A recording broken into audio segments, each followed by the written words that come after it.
যদি ঘুমাতে পারো আমি বিশ্বনবী জানিয়ে দিলাম মক্কার বাতি মদিনার জ্যোতি আব্দুল্লাহর বাবা আমিনার নয়নের মণি আমি মুহাম্মদ সাল্লাল্লাহু আলাইহি ওয়াসাল্লাম জানিয়ে দিলাম একটা উমরা হজ করলে তা না হলে একটা ফরজ হজ করলে যে সওয়াবটা পাওয়া যায় ওই সওয়াবটা তোমার আমলনামায় লাগা হয় জোরে বলেন।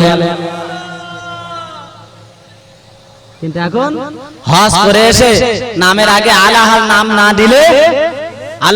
না দিলে রেগে যায়। ঠিক বলছি না ভুল বলছি?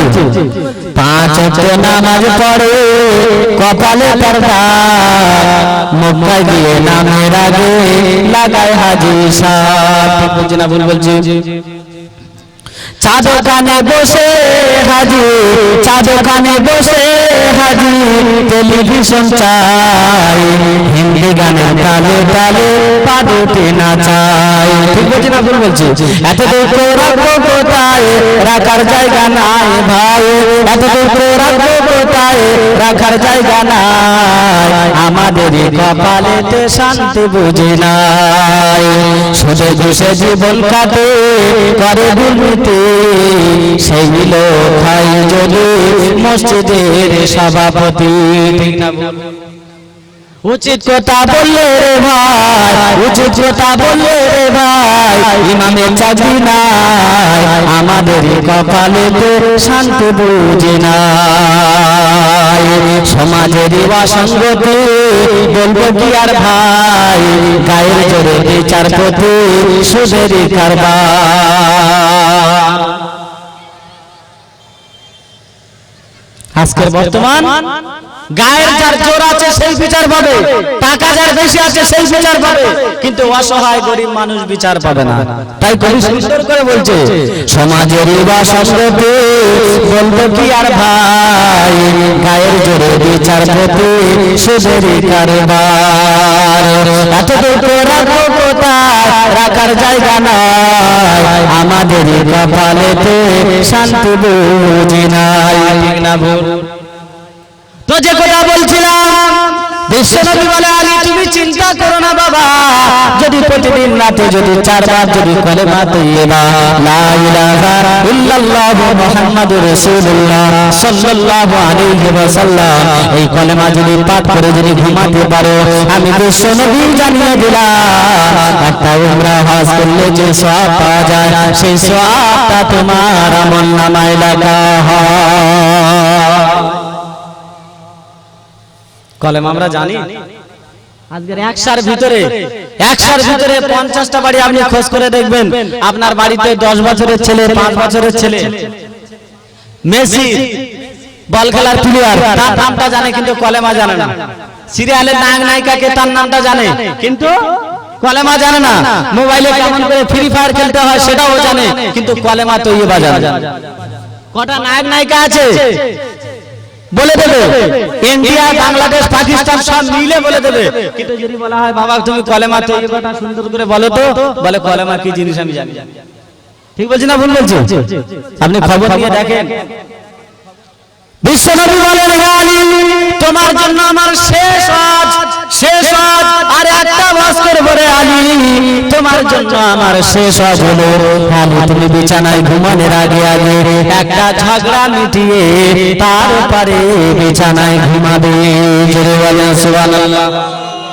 ঝগড়া মিটিয়ে ঘুমাবে, ঝগড়া বাঁধায়। আমরা কার সংসারে কি করে আগুন দিতে হবে, কার সংসারে কি করে আগুন লাগাতে হবে, ভাই ভাইয়ের মধ্যে কি করে ফাটাল ধরাতে হবে, বাপ বেটার ভিতরে কি করে আগুন লাগাতে হবে, 5 ওয়াক্ত নামাজ পড়ি আর আমরা এইসব চা দোকানে বসে বসে রাস্তাঘাটে বসে এই গিবত পরচর্চা পরনিন্দা করে করি। ঠিক বলছি না ভুল বলছি? কিন্তু বিশ্বনবী হযরত আলীকে কি ওয়াজ করছে, হে আলী তুমি বিছানায় ঘুমানোর আগে আগে একটা ঝগড়া মিটায়ে তারপরে ঘুমাবে।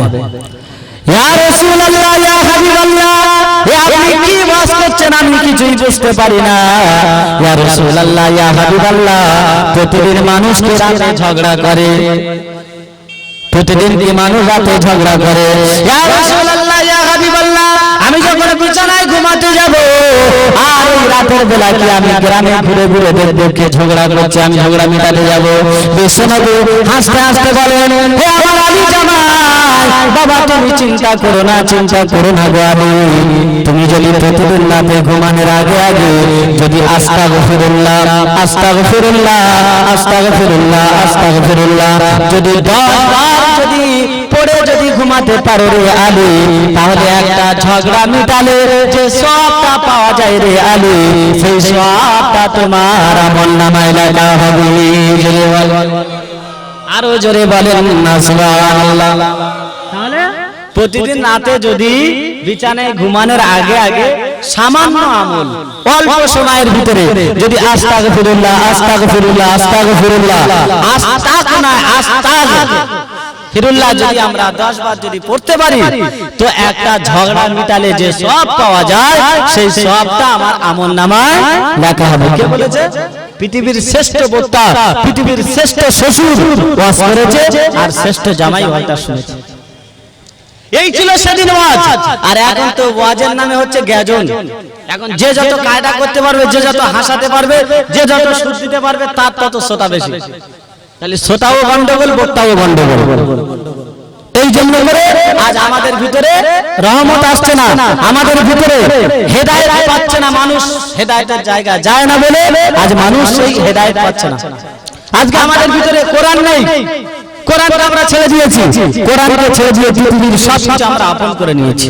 আর যদি আমরা কোরআনকে আপন করতাম, তাহলে আল্লাহ পাক আল্লাহ তাআলা রহমত আমাদের উপরে বর্ষিত হতো। যাই হোক, আমি যে কথা বলছিলাম, আল্লাহ রাসূল বললেন, আলী তুমি জান্নাতের কি মত দিয়ে ঘুমাবে রে আলী? হযরত আলী জিজ্ঞাসা করেছিল, ইয়া রাসূলুল্লাহ, ইয়া হাবিবাল্লাহ, আমি আলী, আমার ঠিকমতো খাওয়া হয় না, তাহলে আমি জান্নাতের কি মত কেমন ভাবে দেব? বিশ্বনবী তখন বলেছিল, বিশ্বনবী তখন বলেছিল, যদি তুমি ঘুমানোর আগে আগে যদি 3 বার যদি দরুদ শরীফ পড়তে পারো রে আলী, জান্নাতের কি মত দিলে যে সওয়াবটা পাওয়া যায় রে আলী, সেই সওয়াবটা তোমার আমলনামায় লেখা হবে। তাহলে দরুদ শরীফের কত মর্যাদা, কত ফায়দা। কিন্তু আজ একসার ভিতরে যদি 50টা মানুষকে যদি জিজ্ঞাসা করেন যে চাচা দরুদ ইব্রাহিম পড়েন তো, দরুদ ইব্রাহিম বলেন, জানা না কিন্তু পল্লী গীতে আগেকার গান আপনার বলে পুরো একদম মুখস্থ খাড়া করে দেবে, কিন্তু দরুদ ইব্রাহিম বলতে পারে। কিন্তু দরুদ শরীফের এত ফায়দা, এত মর্যাদা আমরা কোনদিন একবার চিন্তা ফিকির করিনি। হঠাৎ এক সময় ফেরেশতা জিবরাইল, ফেরেশতা মিকাইল, ফেরেশতা আজরাইল, ফেরেশতা ইসরাফিল বিশ্বনবীর দরবারে হাজির হয়ে গেলেন। ইয়া রাসূলুল্লাহ, ইয়া হাবিবাল্লাহ, আল্লাহ রাসূল ফেরেশতা জিবরাইল, মিকাইল, আজরাইলকে দেখে নবী আমার ভয় পেয়ে গেলেন। হঠাৎ কেন 4টে বিশিষ্ট বড় ফেরেশতা আমার দরবারে কেন হাজির? আল্লাহ রাসূল বললেন, ও ভাই জিবরাইল, ও ভাই মিকাইল, ও ভাই আজরাইল, ও ভাই ইসরাফিল, কেন হঠাৎ একসাথে তোমাদের আমার দরবারে দেখছি? কোনদিন তো তোমাদের একসাথে আমি দেখি নাই। ফেরেশতা জিবরাইল বললেন, ইয়া রাসূলুল্লাহ, ইয়া হাবিবাল্লাহ, আজ আমরা আল্লাহর কোন হুকুম নিয়ে আপনার দরবারে আসিনি। ইয়া রাসূলুল্লাহ, ইয়া হাবিবাল্লাহ, আজ আমরা ব্যক্তিগত কাজ নিয়ে আপনার দরবারে এসেছি। জোরে বলেন সুবহানাল্লাহ। আল্লাহ রাসূল বললেন, ও ভাই জিবরাইল, ব্যক্তিগত কাজ তোমাদের কি কাজ? ফেরেশতা জিবরাইল তখন বললেন, ইয়া রাসূলুল্লাহ, ইয়া হাবিবাল্লাহ, আপনার উম্মতের ব্যাপারে আমরা ফেরেশতা জিবরাইল একটু কমেন্ট করব। জোরে বলেন সুবহানাল্লাহ। আপনারা কেউ বুঝতে পারবেন না, আমার মুরব্বি আব্বা জান, চাচা জান যারা আছে, তারা কমেন্ট কি বোঝে না, শেয়ার কি বোঝে না, লাইক কি তারা বোঝে না। ঠিক বলছে না? কিন্তু যারা 15 বছরের ছেলে বড় বড় ফোন নিয়ে ঘুরছে, যারা যুবকজন যাদের আছে অ্যান্ড্রয়েড বড় ফোন আছে, তারা শেয়ার কি জিনিস জানে, লাইক কি জিনিস জানে, আর কমেন্ট কি জিনিস তারা জানে। যারা মুরব্বী মানুষ বসে আছে, তারা এই ফোনে লাইক শেয়ার কমেন্ট কি তারা বুঝতে পারবে? তারা কিছুই জানে না। এই ফোনে অনেক মানুষ আছে এখন হাত দেয়নি, আমার মুরব্বী আব্বা জানেরা। কিন্তু যুবকজন যারা আছে 10 বছর 15 বছর ছেলেকে জিজ্ঞাসা করলে যে লাইক কি জিনিস, শেয়ার কি জিনিস, কমেন্ট কি জিনিস, তারা বলে দেবে। তো আমি আপনাদেরকে একটু খুলে বলি, যে সমস্ত আমার যুবকজন যারা আছে, এই বড় ফোন আছে, তারা ফেসবুক চালায়, আর ওই ফেসবুক চালাতে চালাতে ওর মধ্যে লাইক আছে, শেয়ার আছে, কমেন্ট আছে।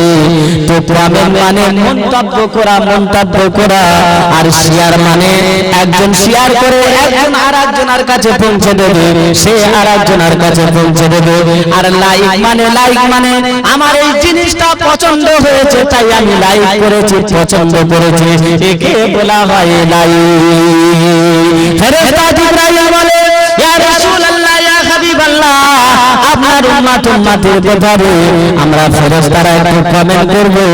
আল্লাহ রাসূল তখন বলে, ও ভাই জিবরাইল, আমার উম্মতের ব্যাপারে তোমরা কি মন্তব্য করছো বলো। ফেরেশতা জিবরাইল বলে, ইয়া রাসূলুল্লাহ, ইয়া হাবিবাল্লাহ, মেরিগঞ্জে গুম্বুল মসজিদের উন্নতি কল্পে বিরাট জলসা শুরু হয়ে গেছে। আপনার উম্মত ওই জলসায় বসে বসে দরুদ শরীফ পড়েছে, আর ওই জলসা দিন থেকে নিয়ে ওরা যদি বাড়ি চলে যায়, আর বাড়িতে গিয়ে যদি দরুদ শরীফের উপরে যদি আমল করতে পারে, আমি ফেরেশতা জিবরাইল জানিয়ে দিলাম, আমি ফেরেশতা জিবরাইল ঘোষণা করে দিলাম, ইয়া রাসূলুল্লাহ, ইয়া হাবিবাল্লাহ, যেদিন হাসরের মাঠটা কায়েম হয়ে যাবে, যেদিন ফুলসিরাতটা কায়েম হয়ে যাবে, এই শিশু যেদিন মাথার উপরে এসে যাবে, মানুষ এই টেবিলে পা দিতে পারবে না, কারণ জিভটা নাভি স্থলে ঝুলে যাবে, মানুষ পানি পানি করে চিৎকার করবে, এক ফোঁটা পানি কাউকে দেওয়া হবে না। ইয়া রাসূলুল্লাহ, ইয়া হাবিবাল্লাহ, সেদিন ফুলসিরাতটা কায়েম হয়ে যাবে, চুলের থেকে হালকা, চুলের থেকে সরু, হীরা থেকে ধার। ইয়া রাসূলুল্লাহ, ইয়া হাবিবাল্লাহ, যার ঈমান থাকবে, যে নামাজ পড়বে, সত্য কথা বলবে, হালাল খানা খাবে, নবীর তরিকার উপরে চলবে, আল্লাহর হুকুম মানবে, সে ওই ফুলসিরাতটা পার হতে পারবে। যার ঈমানটা গন্ডগোল থাকবে, দুনিয়ার বুকে কোনো ইবাদত করবে না, এমন জলসা হবে, কোরআনের কথা হবে, ওই বাজে জায়গা, জঘন্য জায়গা, ওখানে যারা ঘোরাফেরা করবে, তারা আল্লাহর কোরআন শুনবে না, যারা নারীদের পিছনে সময় কাটাবে, যারা রাস্তায় বসে বসে মোবাইলে গেম খেলা করবে, ইয়া রাসূলুল্লাহ, ইয়া হাবিবাল্লাহ, দুনিয়ার বুকে যারা ইবাদত করবে না, আপনার হুকুম, আপনার তরিকা মানবে না, তারা বহু কষ্ট পাবে, তাদের শাস্তি হবে। কিন্তু ইয়া রাসূলুল্লাহ, ইয়া হাবিবাল্লাহ, ওই ফুলসিরাত তারা পার হতে পারবে না, চুলের থেকে সরু, হীরা থেকে ধার, ওর উপরে তারা কদম রাখতে পারবে না, পা রাখতে পারবে না। ইয়া রাসূলুল্লাহ, ইয়া হাবিবাল্লাহ, আজ এই জলসার পর থেকে তারা যদি দরুদ শরীফের উপরে যদি আমল করতে পারে, ইয়া রাসূলুল্লাহ, ইয়া হাবিবাল্লাহ, আমি ফেরেশতাদের মধ্যে বড় ফেরেশতা জিবরাইল জানিয়ে দিলাম, ঘোষণা দিলাম, আপনার ওই উম্মতটা যখন ওই ফুলসিরাত উপরে পা রাখবে, আমি ফেরেশতা জিবরাইল ওই ফুলসিরাতের কিনারায় দাঁড়িয়ে থাকবো। ইয়া রাসূলুল্লাহ, যখন আপনার উম্মতটা ফুলসিরাত পার হবে, আমি ফেরেশতা জিবরাইল আমার উম্মতের একটা হাত ধরবো, আর হাত ধরার পরে এমন টান মারবো, এক টানে আমি ফেরেশতা জিবরাইল এক টানে জান্নাতে ঢুকিয়ে দেবো। জোরে বলেন সুবহানাল্লাহ, আরো জোরে বলেন না সুবহানাল্লাহ। বিশ্বনবী হাবিবুল্লাহ বললেন, ও ভাই জিবরাইল, তোমার কমেন্টটা আমি বিশ্বনবী আমার বড় ভালো লাগলো, তাই আমি বিশ্বনবী তোমার এই কমেন্টের উপরে আমি পছন্দ করে একটা লাইক করে দিলাম। জোরে বলেন সুবহানাল্লাহ। তুমি কমেন্ট করেছো আমার উম্মতের ব্যাপারে, আমি বিশ্বনবী হাবিবুল্লাহ আমার খুব ভালো লেগেছে, আমার খুব পছন্দ হয়ে গেছে, তাই আমি একটা লাইক করে দিলাম। জোরে বলেন না সুবহানাল্লাহ। বিশ্বনবী হাবিবুল্লাহ বললেন, ইয়া রাসূলুল্লাহ, ইয়া হাবিবাল্লাহ, আবার বিশ্বনবী বলে, ও মিকাইল, তুমি কেন আমার দরবারে এসেছো, কি কারণে এসেছো ভাই মিকাইল? মিকাইল ফেরেশতা তখন বলে, ইয়া রাসূলুল্লাহ, ইয়া হাবিবাল্লাহ, আমি মিকাইল আল্লাহ আল্লাহ পাক আল্লাহ তাআলা আমার পানির দায়িত্ব দিয়েছে। আল্লাহ পাক আল্লাহ তাআলার বান্দারা দুনিয়ার বুকে ধান চাষ করে, আলু চাষ করে, বিভিন্ন সবজি চাষ করে, সবকিছুর মালিক তো আল্লাহ। কিন্তু আল্লাহ পানিটা যে জমিনে দেয় সেটা আমি ফেরেশতা মিকাইল আমার তরিকা আমার দ্বারাই পানিটা দেয়। জোরে বলেন সুবহানাল্লাহ। কারণ আমি মিকাইল ফেরেশতা, আমার পানি দেওয়ার দায়িত্ব, বান্দার রুজি দেওয়ার দায়িত্ব আমি মিকাইল, আমার দায়িত্ব। ইয়া রাসূলুল্লাহ, ইয়া হাবিবাল্লাহ, আপনার উম্মত-উম্মতিরা আজকের এই চলাচল করতে গিয়ে বাড়ি গিয়ে যদি দরুদ শরীফ যদি আমল করতে পারে, ইয়া রাসূলুল্লাহ, ইয়া হাবিবাল্লাহ, সেদিন কিয়ামতের ময়দানে মানুষ যখন পানি পানি করে চিৎকার করবে, কলিজাটা ফেটে ফেটে যাবে, কলিজা শুকিয়ে যাবে, এক ফোঁটা পানির জন্য মানুষ পাগল হয়ে যাবে। ইয়া রাসূলুল্লাহ, ইয়া হাবিবাল্লাহ, আমি মিকাইল ফেরেশতা কথা দিলাম, ওয়াদা করলাম, আমার উম্মত যদি দরুদ শরীফ পড়তে পারে, আমার উম্মত যদি দরুদ শরীফ আমল করতে পারে, ইয়া রাসূলুল্লাহ, ইয়া হাবিবাল্লাহ, আমি ওই আবু জামজাম পানির কিনারায় দাঁড়িয়ে থাকবো। আপনার উম্মত যখন পানির জন্য পাগল হয়ে যাবে, আমি মিকাইল ফেরেশতা তখন আমি পানি পান করিয়ে দেব। জোরে বলেন সুবহানাল্লাহ, আরো জোরে বলেন না সুবহানাল্লাহ।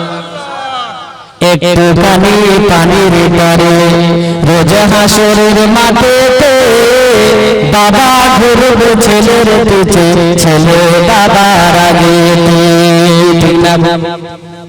আহাদে মোর কঠিন দিনে, আহাদে মোর কঠিন দিনে, কেউ তো তোমার হবে না, হবে না, ঠিক মতো পড়লে আমার জান্নাত তোমার ঠিকানা।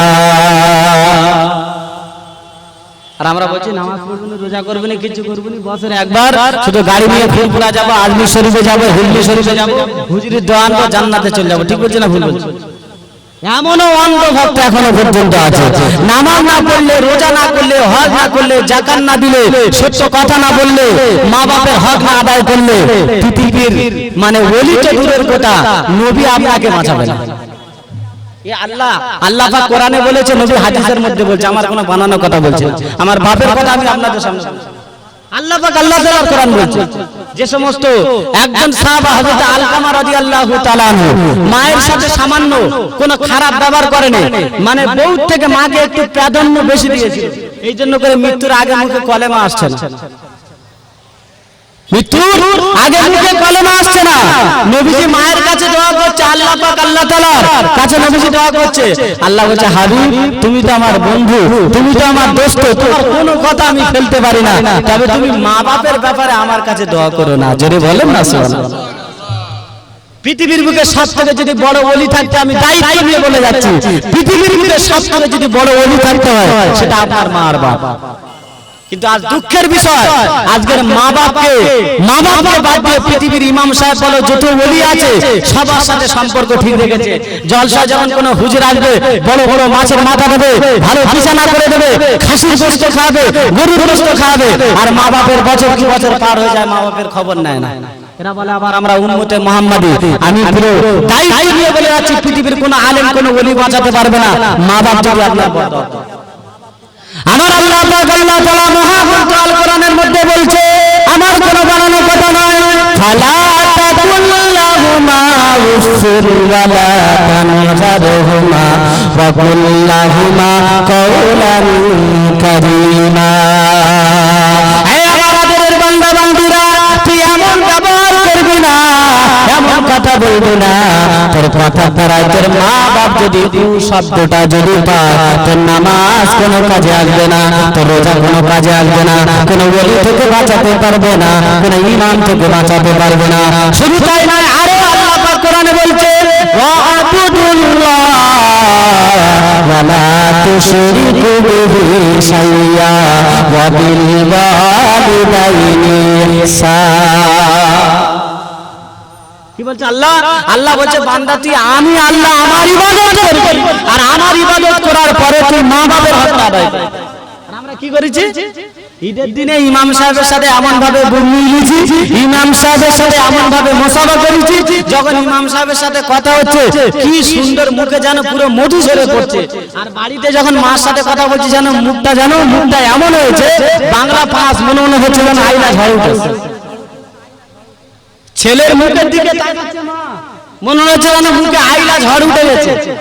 কারণ ও তো চালাক, ও জানে মা বাবার সামনে যদি ভালো মেজাজে যায় তাহলে মা বাবা যদি এক্ষুনি কোনো দাবি করে বসে, এমন গম্ভীর মেজাজে যেতে হবে যেন মা বাবা দেখে যেন বোঝে যে আমার ছেলে কোনো চিন্তা ভাবনা আছে, রেগে আছে, এমন কোনো দাবি মানি করা যাবে না। আর যে মা 10 মাস 10 দিন গর্ভে রেখে সে মা জানে না আমার ছেলে কেমন, বউ ওই সময় দাবি করবে, বউ আপনাকে রাগাবে, বউ কষ্ট দেবে, কিন্তু মা এত সহজে আপনাকে কষ্ট দেবে না, আপনাকে রাগাবে না। আজকের দুঃখের বিষয় আল্লাহ কোরআনে বলেছে ওমা খালাকতুল জিন্না ওয়াল ইনসা ইল্লা লিয়াবুদুন, আমি আমার বান্দাকে দুনিয়ার বুকে পাঠিয়েছি একমাত্র ইবাদত উপাসনা করার জন্য। আল্লাহ ইবাদত করতে বলেছে, কিন্তু ইবাদত কেমন করে করতে হবে আমরা কোনোদিন জেনেছি কোনোদিন? ইবাদত করতে হবে, ইবাদতের সিস্টেম আছে। ইবাদত 3 রকম, কয়রকম বললাম? 3 রকম ইবাদত আছে। একটা হলো ইবাদতে রহমানি, একটা হলো ইবাদতে ভণ্ডামি, আর একটা হলো ইবাদতে শয়তানি। শুনেছেন কোনদিন? আমার মনে হয় আপনারা শোনেন। তাহলে ইবাদত আল্লাহ তো বলেছে, কোরআনে বলেছে, বানানো কথা না, ওমা খালাকতুল জিন্না ওয়াল ইনসা ইল্লা লিয়াবুদুন। আল্লাহ বলেছে বান্দা তোদের দুনিয়ার বুকে পাঠালাম, তোদেরকে জমির মালিক বানাবার জন্য পাঠাইনি, তোদের মানে গাড়ির মালিক বানাবার জন্য পাঠাইনি, আমি আল্লাহ তাআলা একমাত্র আমার ইবাদত উপাসনা করার জন্য পাঠালাম। জোরে বলেন না। তো ইবাদত যে করতে হবে কেমন করে করব? তো ইবাদতের 3টে কসম। একটা হলো ইবাদতে রহমানি, এই রহমানি মানে যা কিছু হবে সব আল্লাহর জন্য হবে। আর ইবাদতে ভণ্ডামি, আর একটা হলো ইবাদতে শয়তানি। শুনবেন? এই শুনবেন? তো ইবাদতে রহমানি হলো, এই ইবাদতে রহমানি জানতে হলে কোরআনের কাছে ফিরে যেতে হবে। সবকিছু তো কোরআন বলেছে, কিন্তু আমরা তো কোরআন বাদ দিয়ে তো দাদির কথা দাদার কথা বলে সব তো গন্ডগোল করি। আমার আল্লাহ তাআলা বলছে ইন্না সালাতি ওয়া নুসুকি ওয়া মাহইয়ায়া ওয়া মামাতি লিল্লাহি রাব্বিল আলামিন। আয় আমার আদরের বান্দা বান্দীরা, আমি আল্লাহ তাআলা জানিয়ে দিলাম তোর নামাজটা হবে আমি আল্লাহ আমার জন্য, তোর রোজাটা হবে আমি আল্লাহ আমার জন্য, তোর সত্য কথাটা বলা হবে আমি আল্লাহ আমার জন্য, তোর কুরবানিটা করা হবে আমি আল্লাহ আমার জন্য, তোর যাকাতটা দেয়া হবে আমি আল্লাহ আমার জন্য, তোর ফিতরা দেয়া হবে আমি আল্লাহ আমার জন্য, তোর দান করা হবে আমি আল্লাহ আমার জন্য। ঠিক বলছি না? আমরা নামাজ পড়ি কার জন্য? গ্রামের লোকের দেখাবার জন্য। আমরা দান করি কার জন্য? আল্লাহর জন্য মনে হয় না? আল্লাহর জন্য যদি দান করি তাহলে জলসা 500 টাকা দান করে ইমাম সাহেব যদি আমার নামটা মাইকে বলে, সকালে ইমাম সাহেবের সাথে ঝগড়া শুরু হয়ে যায়। ঠিক বলছি না? আমরা যদি আল্লাহর জন্য কুরবানি দিই, ইন্না সালাতি ওয়া নুসুকি ওয়া মাহইয়ায়া ওয়া মামাতি লিল্লাহি রাব্বিল আলামিন, এই কোরআনের আয়াতের মানে হলো আমার কুরবানি, আমার নামাজ, আমার রোজা, আমার হজ, আমার যাকাত যা কিছু করব আল্লাহ সব তোমার জন্য। এদিকে আমি মুখে বলছি, কোরআন বলছে, কিন্তু আমার ইবাদতটা হয় দুনিয়া লোকের দেখার জন্য। এটা হলো ইবাদতে রহমানি নয়, এটা হলো ইবাদতে শয়তানি। 50,000 টাকা দিয়ে গরু কিনে এনেছে, 50,000 টাকা দিয়ে গরু কিনে এনেছে, এনে চা দোকানে বসে বুকে চড় মারছে আর বলছে 50,000 টাকা দিয়ে গরু কিনে এনেছে। গ্রামে ঘুরে ঘুরে দেখাচ্ছে, মোবাইলে সেই গরুর ছবি তুলে, গরুর আবার নাম দিয়েছে মেসি। কি নাম? মেসি একটা বল, তার নাম দিয়েছে, গরুর নাম দিয়েছে মেসি। আচ্ছা, এই কুরবানিটা যদি আল্লাহর জন্য